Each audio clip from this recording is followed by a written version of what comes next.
বাংলার জমিনে রাসূলুল্লাহ সাল্লাল্লাহু আলাইহি ওয়াসাল্লাম আল্লাহ রাব্বুল আলামিন তাদেরকে কেন্দ্র করে তাদের শানে কটূক্তি করা হচ্ছে, গালিগালাজ করা হচ্ছে, এমন নোংরা শব্দ প্রয়োগ করা হচ্ছে যেটা মুখে আনতে আমাদের 10 বার ওযু করতে হয়। আল্লাহ রাব্বুল আলামিন আমাদেরকে এই ব্যক্তিদেরকে চেনার তৌফিক দান করেন, এই ইসলাম ফোবিয়া গোষ্ঠীকে চেনার তৌফিক দান করেন, এবং ইসলাম ফোবিয়ার মধ্য দিয়ে তারা ইসলামপন্থীদের উপর যে জুলুম, যে নির্যাতন, নিপীড়ন নিয়ে এসেছে, এইটাও আইয়ামে জাহিলিয়াতের সাহাবীদের উপর নির্যাতনের সমান না হলেও অন্তত সেই সুন্নত তারা অনুসরণ করছে। আজও দেখবেন আপনারা ইসলামপন্থী দাড়ি টুপিওয়ালা মানুষদের, ওলামায়ে কেরামদের এক একজনের কাঁধের উপরে 10টা করে 20টা করে মামলা ঝুলছে।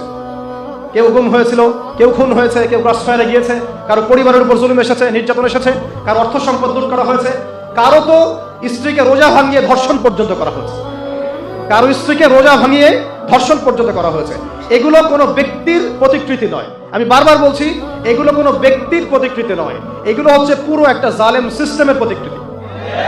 এগুলো নির্দিষ্ট কোনো ব্যক্তির উদাহরণ নিদর্শন নয়, বরং একটা সিস্টেমের নিদর্শন। এরকম ব্যক্তি একজন নাই, হাজার হাজার হাজার হাজার আছে এই সিস্টেমের মধ্যেই।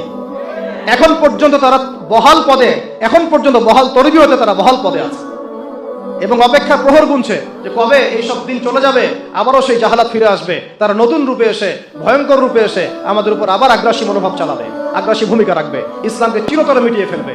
এটা তাদের, ওয়াল্লাহি এটা তাদের গোপন সিক্রেট, ওয়াল্লাহি এটাই তাদের গোপন এজেন্ডা, গোপন মিশন, যেটা আমরা অনেক সময় বুঝেও বুঝি না, দেখেও দেখি না, বা অনুধাবন করার সক্ষমতা আমাদের থাকে না। আল্লাহর ওয়াস্তে আমরা যেন এমন কোনো জালেম শক্তিকে ভবিষ্যতে কোনো স্পেস না দেই, জায়গা না দেই, এই ব্যাপারে আমাদের সবাইকে সচেতন থাকতে হবে। আল্লাহ তৌফিক দান করেন।